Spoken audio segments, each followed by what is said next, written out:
ഈശോയിൽ ഏറ്റവും സ്നേഹമുള്ള മാതാപിതാക്കളെ, പ്രിയ സഹോദരി സഹോദരന്മാരെ, വാത്സല്യമുള്ള കുഞ്ഞുമക്കളെ, ഏഞ്ചൽ മീഡിയയിലേക്ക് ഏവർക്കും ഹൃദ്യമായ സ്വാഗതം.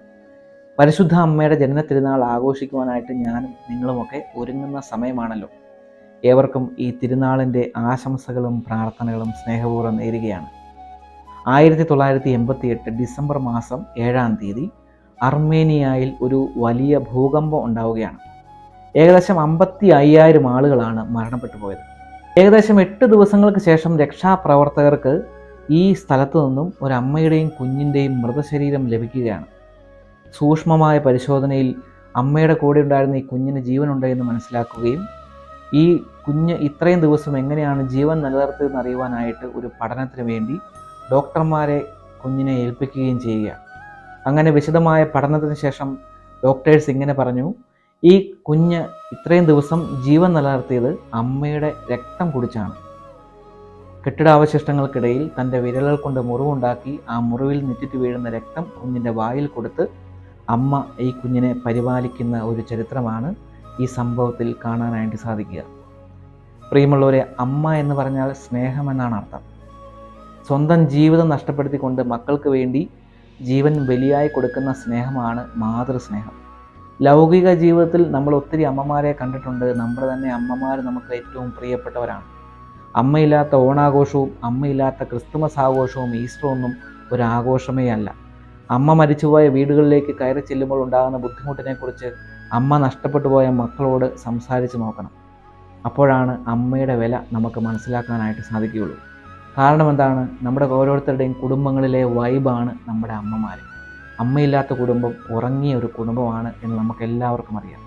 ലൗകിക ജീവിതത്തിൽ നമുക്ക് നമ്മുടെ അമ്മമാർ ഇത്രയും പ്രിയപ്പെട്ടതാണ് എങ്കിൽ ആത്മീയ ജീവിതത്തിലും നമുക്ക് ഒരു അമ്മയുണ്ട്. അത് പരിശുദ്ധ അമ്മയാണ് എന്ന് ഈ ദിവസങ്ങൾ നമ്മളോട് പറയുകയാണ്. കുറേ നാളുകൾക്ക് മുമ്പ് സോഷ്യൽ മീഡിയയിൽ വന്ന ഒരു വീഡിയോ എന്നെ വല്ലാതെ സങ്കടപ്പെടുത്തി. ആ വീഡിയോ ഇങ്ങനെയാണ്: ഒരു കുഞ്ഞിന് ഒരു വഴിയിൽ കിടന്ന്, ഒരു അനാഥ ബാലൻ ഒരു വഴിയിൽ കിടന്ന് ചോക്ക് കിട്ടുകയാണ്. ആ ചോക്കുമായിട്ട് വലിയൊരു ഗ്രൗണ്ടിലേക്ക് അവൻ പോവുകയാണ്. ആ ഗ്രൗണ്ടിൽ ചെന്നിട്ട് ഒരു അമ്മയുടെ ചിത്രം അവൻ വരയ്ക്കുകയാണ് ആ ചോക്ക് കൊണ്ട്. അതിനുശേഷം ആ അമ്മയുടെ നെഞ്ചത്ത് ആ നെഞ്ചുള്ള ഭാഗത്ത് അവൻ ചുരുണ്ട് കിടക്കുകയാണ്. കാരണം തൻ്റെ ജീവിതത്തിൽ ഒരിക്കലും ഒരു അമ്മയുടെ സാമീപ്യം, സ്നേഹം അനുഭവിക്കാനായിട്ട് ബാലന് സാധിച്ചില്ല. അനാഥനായി ജനിച്ചു വളർന്ന ബാലന് ഒരമ്മയുടെ സ്നേഹം കിട്ടണമെന്ന് ആഗ്രഹിച്ചുകൊണ്ട് ആ ഒരു പ്രതീകാത്മകമായ ചിത്രത്തിൻ്റെ ഉള്ളിൽ അമ്മയുടെ നെഞ്ചിനോട് ചേർന്ന് അവൻ കിടക്കുകയാണ്. പ്രിയമുള്ളവരെ, ലൗകികമായ സ്നേഹം, അമ്മയുടെ സ്നേഹം അനുഭവിക്കുവാനായിട്ട് നമുക്കുണ്ടാകുന്ന ഒരു താല്പര്യവും സ്നേഹവും ഒരു തീഷ്ണതയും അത് നമ്മുടെ ആത്മീയ ജീവിതത്തിലും പരിശുദ്ധ അമ്മയോട് നമുക്ക് നേടിയെടുക്കാനായിട്ട് ഉണ്ടാകണം. ആ ഒരു താല്പര്യം ഉണ്ടാകണം. അതാണ് ഈ 8 നോമ്പ് നമ്മളോട് പറയും. ഒരു പൂർണ്ണമായ ആത്മീയ സൗഭാഗ്യം, ഒരു പൂർണ്ണമായ ആത്മീയ വളർച്ച ആഗ്രഹിക്കുന്നവരെല്ലാം സ്വന്തമായി സ്വീകരിക്കേണ്ടത് ഈ പരിശുദ്ധ അമ്മയുടെ ഒരു സാന്നിധ്യമാണ്. പ്രിയമുള്ളവരെ, ഈ ദിവസങ്ങൾ നമ്മളോട് പറയുകയാണ്, നിൻ്റെ ജീവിതത്തിൽ പരിശുദ്ധ അമ്മയ്ക്ക് നീ ഒരു നല്ല സ്ഥാനം കൊടുക്കണം. വർഷങ്ങൾക്ക് മുമ്പ് ഒരു പത്രത്തിൽ വന്ന പരസ്യം എന്നെ ഘടാതെ ആകർഷിച്ചു. ആ പരസ്യം എങ്ങനെയാണ്? സെമിനാരി പഠിക്കുന്ന കാലത്താണ്. പരസ്യം എങ്ങനെയാണ്? നഷ്ടപ്പെട്ടു പോയ ജപമാല തിരികെ കൊടുക്കുന്ന ആൾക്ക് 1,00,000 രൂപ സമ്മാനമായി നൽകാം. ഈ പരസ്യം പത്രത്തിൽ ചെയ്തത് ഒരു സ്ത്രീയാണ്. ഈ ഒരു പരസ്യത്തെക്കുറിച്ച് ഞാൻ പിന്നീട് ചിന്തിച്ചപ്പോൾ മനസ്സിലാക്കിയൊരു കാര്യം, എന്തുകൊണ്ടായിരിക്കാം ഈ സ്ത്രീ നഷ്ടപ്പെട്ടു പോയ ഒരു ജപമാലയ്ക്ക് വേണ്ടി 10, 30, 40 കൂടിപ്പോയ 100 രൂപ വിലയുള്ള ഒരു ജപമാല നഷ്ടപ്പെട്ടതുപോയി തിരികെ കിട്ടുന്നതിന് 1,00,000 രൂപ കൊടുക്കാമെന്ന് പറഞ്ഞതിൻ്റെ പിന്നിലെ കാരണം എന്തായിരിക്കും? തൻ്റെ ജീവിതത്തിലെ എല്ലാ സങ്കടങ്ങൾക്കും പരിഹാരമായി, തൻ്റെ എല്ലാ പ്രശ്നങ്ങൾക്കും പരിഹാരമായിട്ട്, തൻ്റെ ജീവിതത്തിൽ എപ്പോഴും സന്തോഷവും സൗഭാഗ്യവും തരുന്ന ജപമാല തൻ്റെ കൂടെ, തൻ്റെ കയ്യിൽ എപ്പോഴുമുള്ള, കിടക്കുമ്പോഴും ഇരിക്കുമ്പോഴും നടക്കുമ്പോഴും യാത്ര ചെയ്യുമ്പോഴെല്ലാം കൊണ്ടു നടക്കുന്ന ജപമാല തനിക്ക് അത്രമാത്രം പ്രിയപ്പെട്ടതായിരുന്നു. ആ പ്രിയപ്പെട്ട ജപമാല നഷ്ടപ്പെട്ടു പോയി കഴിഞ്ഞപ്പോൾ തൻ്റെ വീട്, പരിസരം എല്ലാം പരിശോധിച്ച് നോക്കി, എന്നാൽ അത് കിട്ടുന്നില്ല. കാരണം തനിക്ക് ഏറ്റവും പ്രിയപ്പെട്ട ഒരു ജപമാലയായിരുന്നു.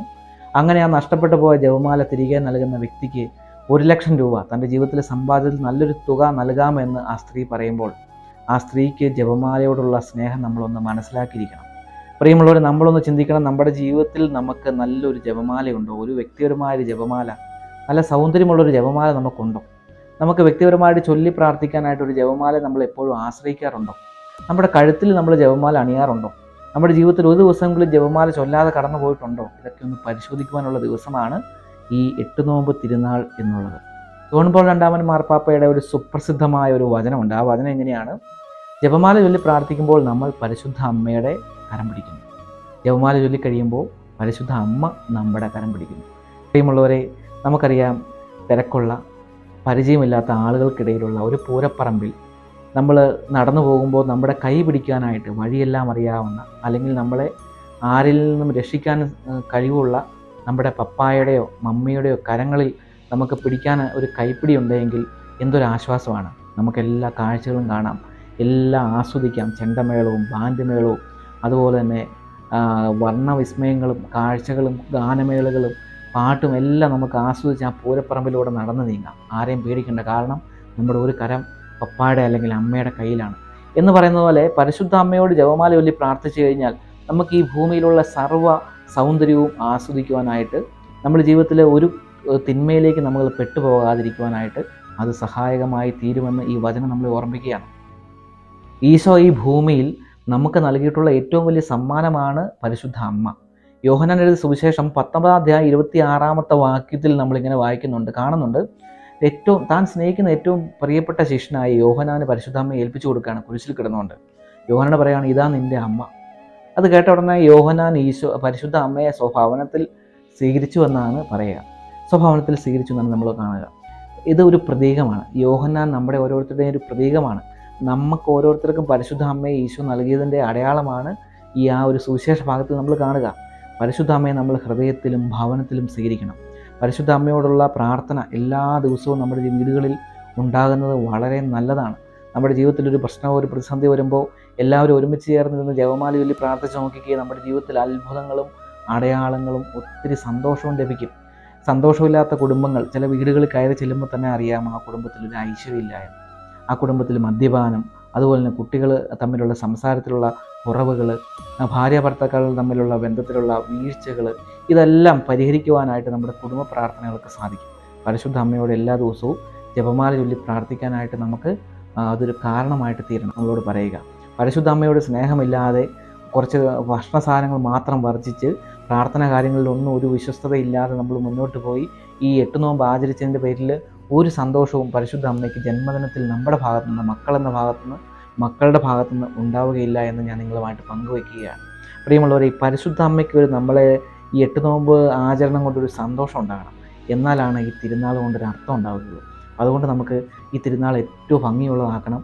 അതുകൊണ്ടാണ് ഞാൻ ഇത്രയും ദിവസങ്ങൾ നേരത്തെ തന്നെ ഈ ഒരു വചന സന്ദേശം നിങ്ങളിലേക്ക് എത്തിക്കാനായിട്ട് പരിശ്രമിച്ചത്. നമുക്കെല്ലാവർക്കും വലിയ സന്തോഷമാണ്. പരിശുദ്ധ അമ്മയോട് പ്രാർത്ഥിച്ച് നോക്കി എന്ത് സന്തോഷമാണ്.